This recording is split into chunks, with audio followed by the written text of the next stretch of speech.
So Debbie, you have a framework that someone can use to kind of guide them through a behavioral interview. And I think there are 4 aspects to your methodology, Yes. right?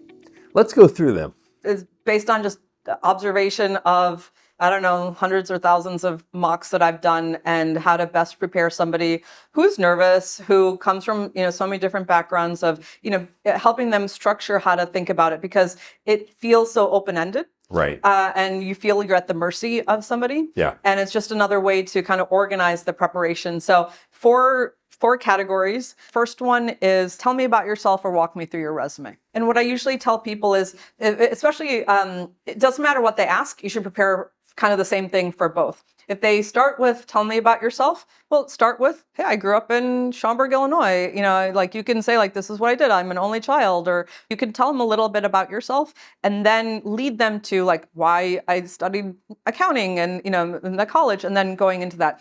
If they ask you, walk me through your resume, that just make that personal part short. Right.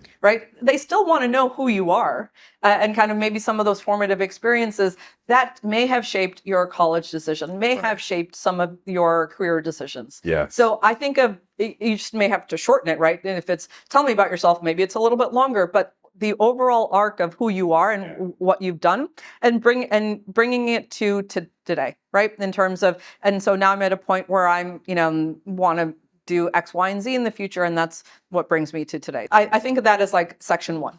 Yeah, and that makes sense because oftentimes an interview at many business schools will start with that question, right? That's exactly right. Yeah. Especially for a behavioral interview, this person only has your resume most likely. Yeah. Right. So they know nothing about the challenges or your story, who you are, or your motivations. They know nothing about that personal aspect. Is there a limit to what I should tell? Is that a 3-minute, 5-minute, 2-minute deal? I've never timed it, but I know people, apparently there's some myth out there that it should be 2 minutes. I don't know if it's 2 minutes, if it's 3 minutes. I think you need to be able to hit the highlights. Right.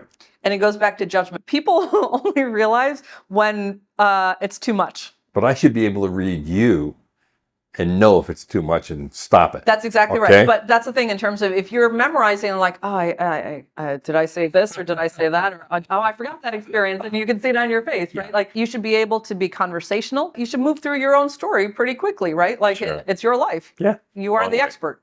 Yeah. Okay, number 2. Number 2 is kind of what I call the school in the future. School in the future? Yes. Okay. So this is it is, why do you want to go to the school? Okay. What is it about the school that really interests you? How does it relate to your future goals? What are your future goals? So, every school has what are your short-term goals? What are your long-term goals? Right. But it goes back to, if you set up your story well, if you set up section 1 well, section 2 is going to be really straightforward.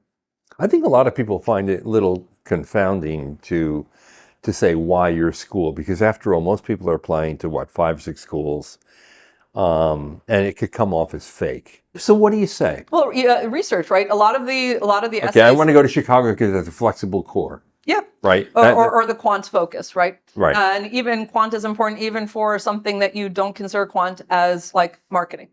Right. Or I want to go to Kellogg because Kellogg has this great reputation for marketing. Yes, but now they have the finance program. That's right. Or operations, right? Yes. And so it goes back to link what the resources the school has to help you meet your goals. Including a professor I might admire and really want to study under. That's exactly right. Right. So it could be classes, it could be experiential learning programs, but it's not just a list. If you come in with these are the 10 things I want to do at Kellogg, okay, well, you just went to the website and you just rattled it off.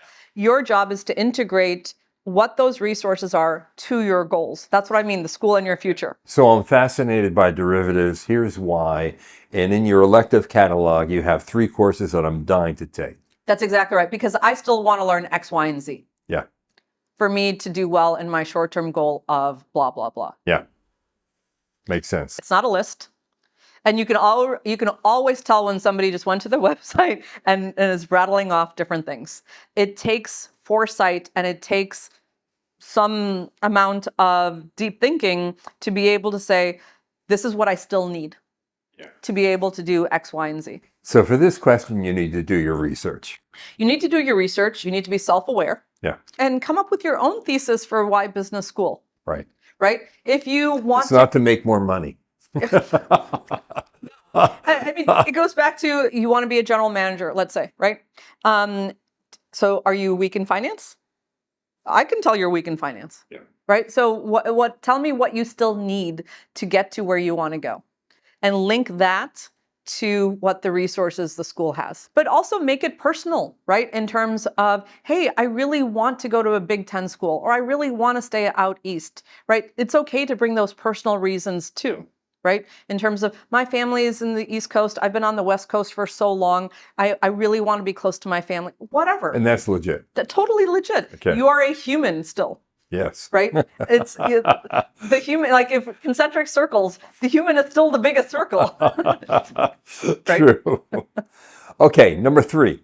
Number 3 is the behavioral aspects of it. Having stories and being able to communicate them, again, so that a stranger understands your entire life, because this person doesn't have the benefit of your entire application. So this goes back to like, tell me the biggest risk you've taken. Yeah, it could be risk, yeah, conflict that you had to resolve, leadership examples, right, toughest decision. yeah, How did you help somebody succeed at work?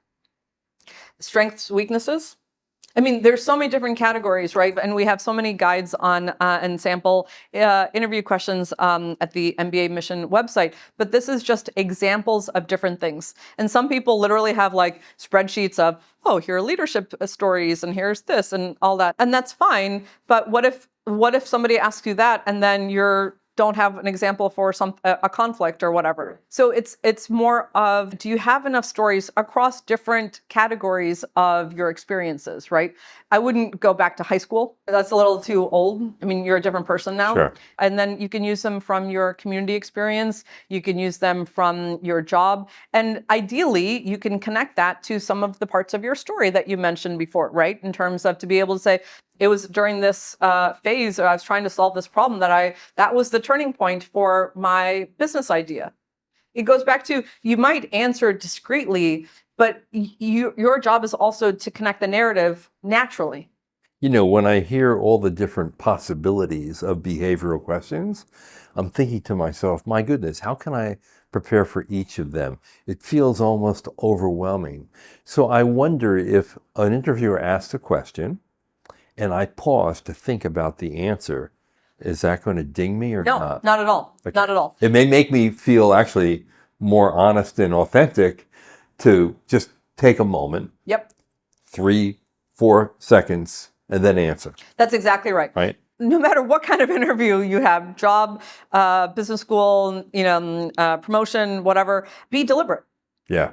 Right? It is think through what you want to say. That's the whole point of practice, is to be able to use what you have, but then still be in the moment. Right. And so taking a couple seconds to say, okay, leadership, here's a conflict that I had to solve and the result of that. And so absolutely you can do that. But again, your job is to set that story up so that a stranger can still understand. So Devi, tell me, what's the biggest risk you've ever taken? I moved to Singapore when I was... You go, okay. Yeah. Well, I thought about it. When you were how old? When I was 24, to start a new practice line for Arthur Andersen. Oh, wow. I didn't know anybody except for my boss. That's a big challenge. But that's also because I know myself now. little unfair to ask me behavioral questions. Okay, number 4. So number 4 is the questions that you want to ask them. Ah, okay. Because in many cases, they'll end with, okay, do you have any questions you would like to ask? That's exactly right. And I always say, if you can find it on their website, you shouldn't ask it. Definitely not. Right? That's your homework. And make it authentic. This is my pet peeve. It's mine. Okay, here we go. Yeah. What advice do you have for an applicant? Oh, no. This person doesn't even know you. Or how can I prepare? There's so many resources, right? That's what I mean by website. Make it relevant to your goals, to the experience that you want to seek. So give me a few examples. In the healthcare initiative at so-and-so school, I noticed this. Well, I want to go into pharma. How does that, experience relate to somebody who wants to pursue pharma? Something like that. It goes back to tailor it to your situation. It requires thought. This is not a throwaway part of the experience.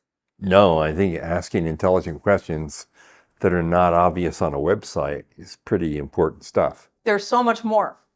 Yes, Yeah. that could be one of them, but maybe not the one you lead with. Yeah. Okay, let's say I'm a poet and I'm going into a program and I'm saying, my biggest concern about this is that, I really don't know a whole lot about the quant side of business. And I wonder if I'm going to be up to the task. Is that a legitimate question, or is that a bad question for me because it may show some weakness on my part? I think the way you can say it is, yeah, I'm a poet and I am concerned about quant, but I'd like to be able to do what it takes from now to there you go. And now to when I start my class, because I want to be up to speed. I want to be able to contribute, and I don't want to learn it for the first time there. What resources does the school provide or suggest that I can start working on now? Yeah, that's really good. Right, because it goes back to it's sincere. Yeah. I assume if you're asking this that you really do want to do something about it. That feels like a solution to a problem. Yeah, makes sense to me. Do you know what I mean? Sure. As opposed to the general, what advice do you have for me? I don't know. Like, do you know? Yeah, totally. I don't know you. Totally.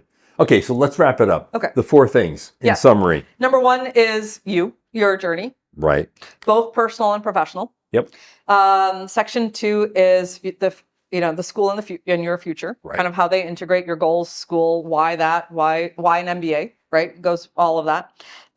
Third is all the behavioral. There's the leadership and people side, right? In terms of how you've demonstrated leadership, maybe people you've admired, people maybe you've mentored. I call them the people category. Right. Then there's like the problem solution. What's the hardest problem you had to solve? What's the biggest decision you had to make? What would you do over, right? In terms of knowing what you know now. So those are all like actual substantive decisions and whatnot. And then I call them like kind of like strengths, weaknesses, what you'd like to develop, and more of the self-awareness type. That's my little framework for section 3. And then section 4 is the questions that you sincerely want to ask them. All right, great.